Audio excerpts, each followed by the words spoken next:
मंगल भवन मंगलहारी द्रवहु सुदशरथ जुर बिहारी। बोलिए श्याम रामचंद्र की जय। भक्तजनों, आज इस प्रसंग की चर्चा हो रही है, वो प्रसंग राम, भरत और माता कैकेयी के बीच का प्रसंग है। और जब प्रभु चित्रकूट में हैं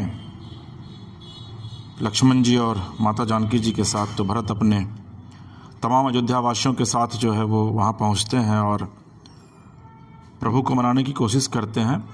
और दरअसल में आप अगर देखे होंगे तो रामायण के जितने भी प्रसंग हैं उसमें राम के भाई भरत जी पर सबसे कम चर्चा होती है और शत्रुघ्न पर भी सबसे कम चर्चा होती है, जबकि लक्ष्मण जी सदा साथ ही रहते हैं। देवताओं के कहने पर माँ सरस्वती ने मंथरा की मति फेर दी। जब राम वन को गए तब भरत भी राम जी को मनाने आते हैं, तो देवताओं में खलबली मच गई कि अभी तो राम बन गए हैं और उन्हें वापस लाने भरत चल दिए। और देवताओं को पता है कि भरत की बात कभी भी राम टाल नहीं सकते। तो देवताओं ने माता सरस्वती से कहा कि तुम भरत की मति फेर दो। तो सरस्वती कहती हैं कि 1000 आँख होने पर भी जिनको सुमेरु न दिखता हो, तुम मूर्ख हो क्या? मोसो कहत भरत मति फेरी। तुलसीदास जी लिखते हैं, दुनिया में किसी की भी बुद्धि भ्रष्ट हो सकती है, लेकिन भरत की बुद्धि भ्रष्ट नहीं हो सकती। भरत जब प्रभु श्री राम भैया को ढूंढने निकले तो पूरे खानदान और अयोध्या वासियों को लेकर निकले हैं। भरत को लगा कि प्रभु किसी की तो मान लेंगे, इसीलिए कौशल्या माँ को लेकर गए, ससुर जनक जी को लेकर गए। जब पहली रात भरत वहीं रुके जहाँ राम रुके थे, भारद्वाज जी के आश्रम में। सुबह निकलते समय भरत संकोच में थे, तो ऋषि ने कहा, राजन, क्योंकि भरत राजा हो चुके थे, तो भरद्वाज जी ने राजन कह करके उद्बोधित किया। तो भरत ने डरते हुए कहा कि महर्षि जी, मैं डरा हुआ हूँ। माँ कैकेयी ने इतनी बड़ी गलती कर दी। मैं नाना के यहाँ था और भरत जी को पता नहीं था कि पिता दशरथ का देहावसान हो चुका है। अयोध्या के बाहर नंदीग्राम में इनके पूर्वजों का एक मंदिर था, जहाँ इनके पूर्वजों की प्रतिमा लगी थी। तो जब अयोध्या के बाहर नंदीग्राम में दरअसल में प्रभु श्री राम के पूर्वजों का एक मंदिर था, जहाँ प्रभु राम के पूर्वजों की प्रतिमा लगी थी, मंधाता की, दिलीप की, रघु की, अज की, नहुस की। वहाँ भरत अपनी सेना के साथ पूजन करने के लिए रुके ताकि वो पुरखों की पूजन करें। पुरोहित थाली दी तो सबसे पहले पूर्वज पृथु, जिनके नाम पर पृथ्वी का नामकरण हुआ है, की पूजा की, फिर मंधाता का, फिर बलि का, जिन्होंने अपना मांस दे दिया था रंतदेव का। पूजा करते करते जब अंजरधु दिलीप तक आए और जैसे ही अगली मूर्ति देखी तो देखी पिताजी दशरथ की मूर्ति। तो भरत ने पुरोहित की तरफ देखा और पूछा, ये क्या? तो पुरोहित ने हाथ जोड़कर कहा कि महाराज दशरथ अब नहीं रहे। भरत के हाथ से थाली छूट गई और रोते हुए पूछा, क्या हुआ था? मुझे किसी ने बताया नहीं। पुरोहित ने सारी कहानी कही और कहा कि आपकी माँ के कहने पर राम जी को वनवास मिल गया। भरत रोते हुए अयोध्या पहुँचते हैं। आप पूरे रामायण प्रसंग को सुनिए, उसकी व्याख्या कीजिए, आपको पता चलेगा कि भ्रातृत्व में राम किसी का उदाहरण नहीं देते, लक्ष्मण की भी नहीं देते। जब हनुमान को गले लगाते हैं तो कहते हैं, तुम मोहि प्रिय ही भरत सम भाई, यानी कि तुम मुझे भरत के समान ही प्यारे भाई हो। तो प्रभु राम को लेकर एक बड़ी अच्छी पंक्ति है, प्रभु और राम और भरत में क्या है। और जब प्रभु राम से कोई पूछता है तो प्रभु राम कहते हैं कि देना हुआ है जब भी कोई उदाहरण, भ्रातृत्व प्रेम में देना हुआ है जब भी कोई उदाहरण, तो हमने दे दिया है बस भरत जी आपका उदाहरण। भरत जी ने भारद्वाज जी से पूछा कि भैया हमें माफ़ तो कर देंगे ना, मैंने इतनी बड़ी गलती की, माँ ने इतनी बड़ी गलती की। जबकि सच्चाई यह है कि पूरे रामायण में एकमात्र भरत जी ही एक ऐसे पात्र हैं जिनकी कोई गलती नहीं है, फिर भी उन्हें दंड भोगना पड़ रहा है। भरद्वाज जी कहते हैं, मुझे यह नहीं पता कि आपके भैया आपको कितना प्यार करते हैं, लेकिन जब वे यहाँ से जा रहे थे तब गंगा पार करने के लिए पुरोहित को बुलाकर स्वस्ति वाचन का मंत्र किया तो बड़े खुश थे, प्रसन्न थे कि वनवास को जा रहा हूँ। लेकिन पुरोहित के मंत्र से जैसे ही निकला जम्बू द्वीपे भरत खंडे, जैसे ही राम के मुंह से भरत निकला उनके हाथ से जल नीचे गिर गया और श्री राम जमीन पर गिरकर हे भरत कहकर रोने लगे।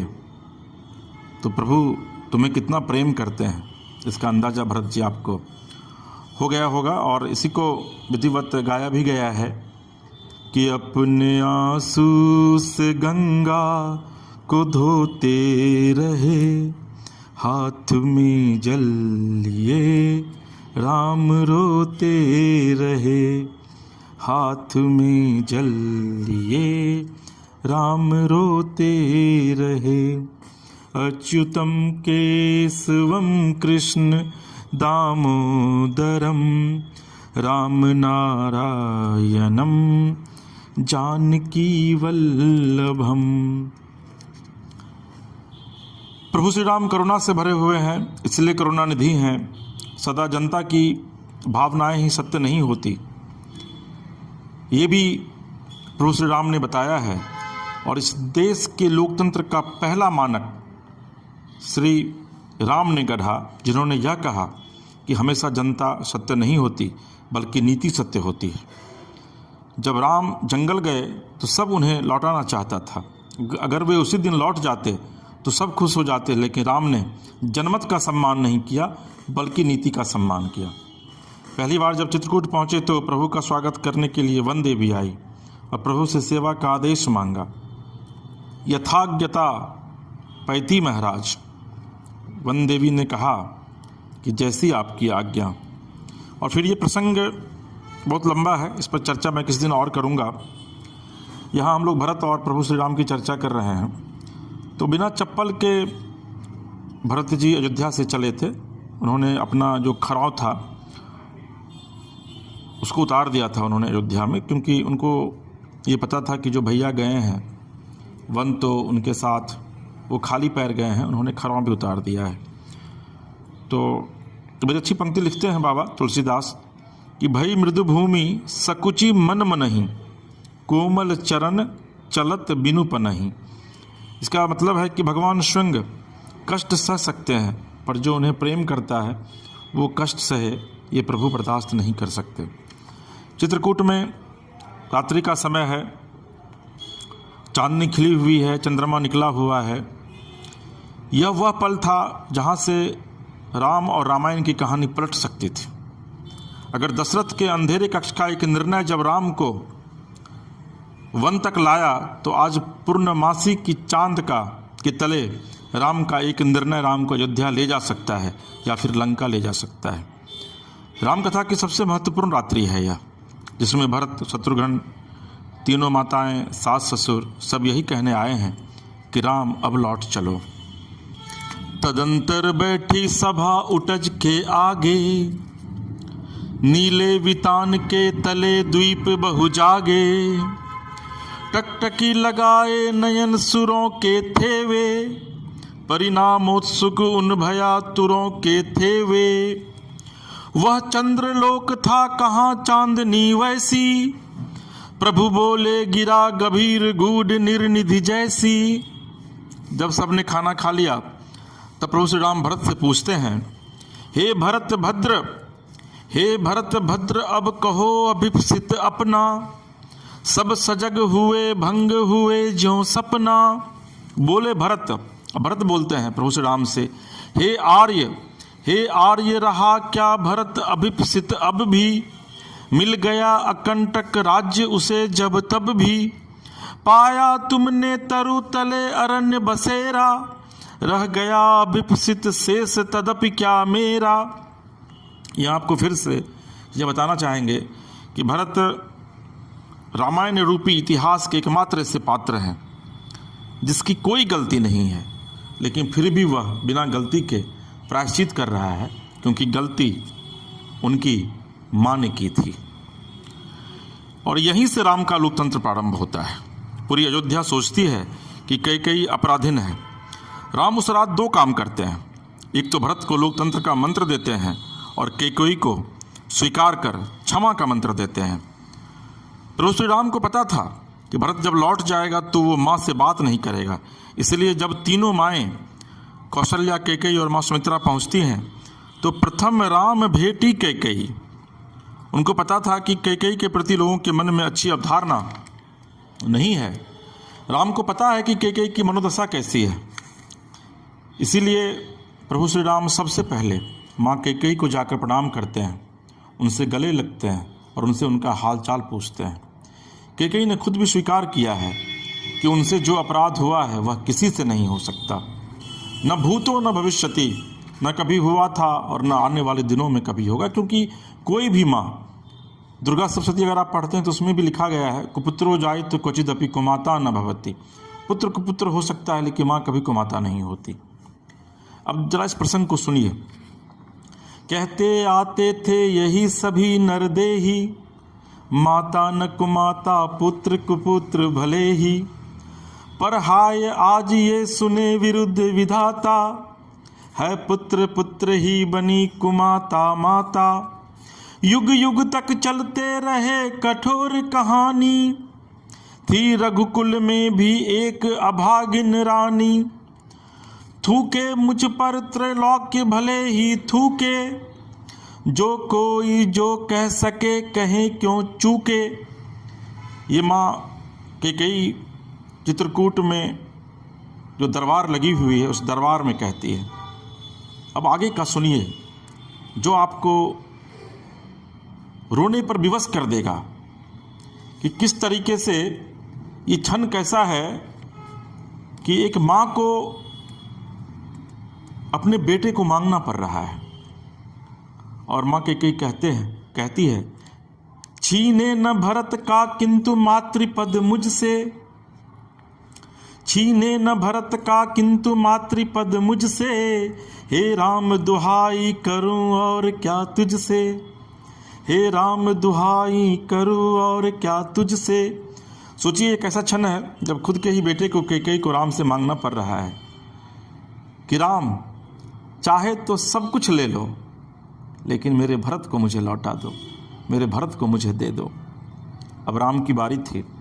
राम कहते हैं, हे अम्ब, यानी माँ कैकेयी को कहते हैं कि हे अम्ब तुम्हारा राम जानता है सब, इस कारण वह कुछ खेद मानता है कब।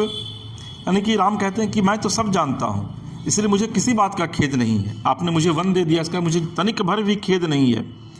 फिर कैकेयी माता ने राम को याद दिलाया कि बेटा तुम्हें याद है जब मेरा सपना देखकर तुम अपनी माँ कौशल्या के पास से